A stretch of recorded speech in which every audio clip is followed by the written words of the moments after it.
Santapan Harian Minggu 12 Juni 2022.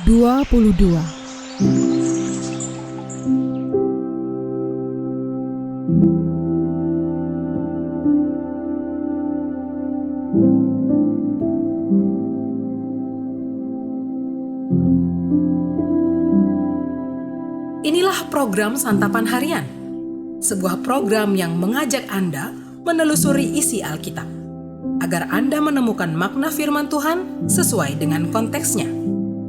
Santapan Harian tertuju bagi Anda yang ingin memiliki kehidupan rohani yang segar, kuat, dan sigap.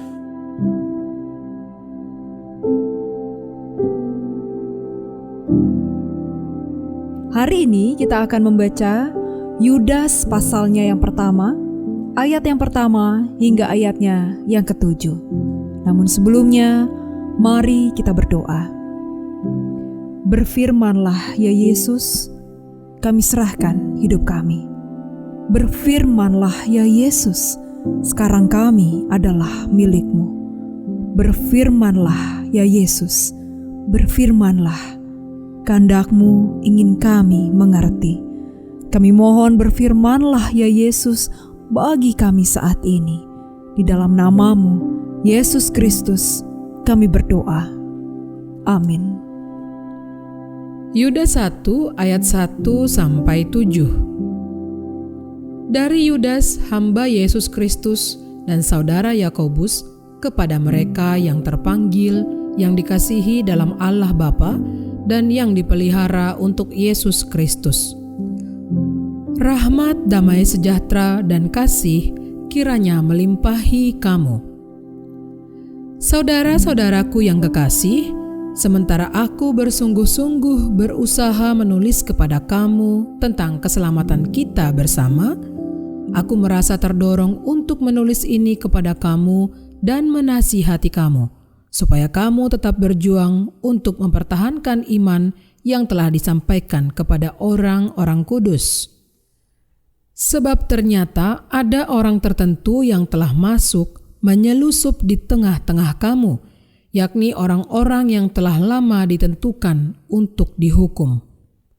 Mereka adalah orang-orang fasik yang menyalahgunakan kasih karunia Allah kita untuk melampiaskan hawa nafsu mereka, dan yang menyangkal satu-satunya penguasa dan Tuhan kita, Yesus Kristus. Tetapi sekalipun kamu telah mengetahui semuanya itu dan tidak meragukannya lagi, aku ingin mengingatkan kamu bahwa tentang Tuhan menyelamatkan umat-Nya dari tanah Mesir, namun sekali lagi membinasakan mereka yang tidak percaya. Dan bahwa Ia menahan malaikat-malaikat yang tidak taat pada batas-batas kekuasaan mereka, tetapi yang meninggalkan tempat kediaman mereka dengan belenggu abadi di dalam dunia kekelaman sampai penghakiman pada hari besar. Sama seperti Sodom dan Gomora dan kota-kota sekitarnya yang dengan cara yang sama melakukan percabulan dan mengejar kepuasan-kepuasan yang tak wajar, telah menanggung siksaan api kekal sebagai peringatan kepada semua orang.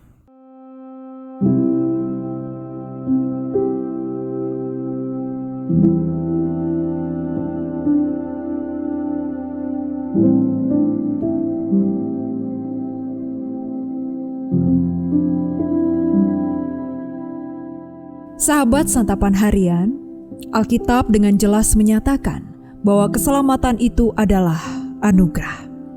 Itu sepenuhnya adalah pekerjaan dan pemberian Allah. Itulah yang ditegaskan Yudas ketika menyebut penerima suratnya sebagai orang-orang yang terpanggil, yang dikasihi dalam Allah Bapa, dan yang dipelihara untuk Yesus Kristus. Sekalipun keselamatan adalah pemberian Allah, ada orang-orang yang mengubahnya. Alih-alih menggunakan anugerah untuk menjalani keselamatan, orang-orang ini menyalahgunakan atau memutarbalikkan kasih karunia Allah untuk melampiaskan hawa nafsu. Merekalah yang disebut sebagai orang-orang fasik yang menyangkal Yesus Kristus. Terhadap orang-orang ini ada satu hal yang pasti, yaitu hukuman Allah. Mereka akan dihukum seperti Allah menghukum Israel karena ketidakpercayaan mereka. Seperti Allah menghukum malaikat-malaikat karena tidak puas dengan kewenangan yang diberikan Allah. Seperti Allah menghukum Sodom dan Gomora karena percabulan dan kepuasan yang tak wajar. Sekalipun tanahnya baik seperti taman Tuhan, keindahan itu akan dihancurkan. 3 penggambaran di atas menunjukkan bahwa penyelamatan, keistimewaan, dan kesejahteraan dapat berubah menjadi kematian, kebinasaan, dan pemusnahan apabila umat bertindak melampaui batas yang diberikan. Demikianlah yang terjadi kepada umat Allah di Perjanjian Baru yang tidak percaya kepada Yesus. Hidup sekenanya dan memuaskan hawa nafsu mereka. Hukuman pasti dialami orang yang memandang enteng anugerah Allah. Karena itu, bertobatlah jika hari-hari ini kita hanya memuaskan keinginan daging. Bertekadlah untuk tidak hidup sekenanya, melainkan hidup dengan menghargai anugerah Allah dan menghormati Allah. Anugerah diberikan Allah agar kita selamat dari dosa dan mampu hidup bagi Dia, bukan sebagai izin untuk melakukan dosa. Mari kita berdoa. Kami ada sebab anugerah-Mu. Kami ada karena kasih-Mu. Terima kasih ya Yesus. Kami akan memuji-Mu selamanya. Di dalam anugerah kasih-Mu Kristus, kami bersembah. Amin.